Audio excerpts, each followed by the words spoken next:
আপনি কি জানেন ভারতের এমন এক জঙ্গল আছে যেখানে রাত নামলে গাছপালা নিজেরাই আলো জ্বালায়?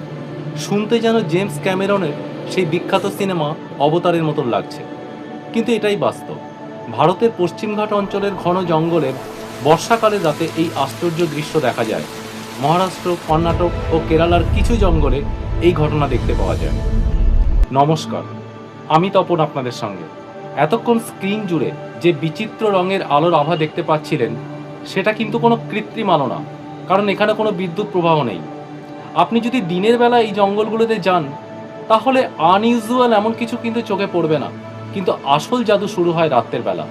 এই বিচিত্র প্রাকৃতিক ঘটনাকে বলে বায়োলুমিনেসেন্স, অর্থাৎ জীবন্ত প্রাণীর শরীর থেকে তৈরি হওয়া আলো। এই ঘটনার পেছনে কারণ হলো মাইসিনা নামের এক ধরনের ছত্রাক।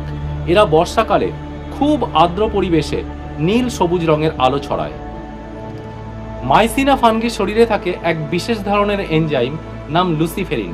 এই লুসিফেরিন যখন অক্সিজেনের সঙ্গে কেমিক্যালি রিয়্যাক্ট করে তখন তৈরি হয় এই বায়োলুমিনেসেন্ট লাইট, অর্থাৎ এটি একটি সম্পূর্ণ জৈব আলো।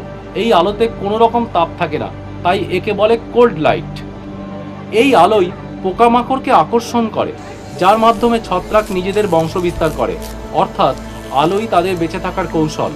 প্রকৃতি কখনো কখনো সিনেমার থেকেও বেশ জাদুকরী, তাই না? আপনি যদি এক্স্যাক্ট লোকেশন দেখতে চান তাহলে আপনাকে যেতে হবে মহারাষ্ট্রের মহাবালেশ্বর ফরেস্ট কিংবা কেরালার সাইলেন্ট ভ্যালি ন্যাশনাল পার্ক। আপনি কি এই আলোকিত জঙ্গল দেখতে চান? কমেন্ট করে জানান, এবং যদি ভিডিওটি ভালো লেগে থাকে লাইক ও সাবস্ক্রাইব করে পাশে থাকবেন, এবং আরও আশ্চর্য আশ্চর্য মজার ঘটনা জানতে চোখ রাখুন এই চ্যানেলে। নমস্কার।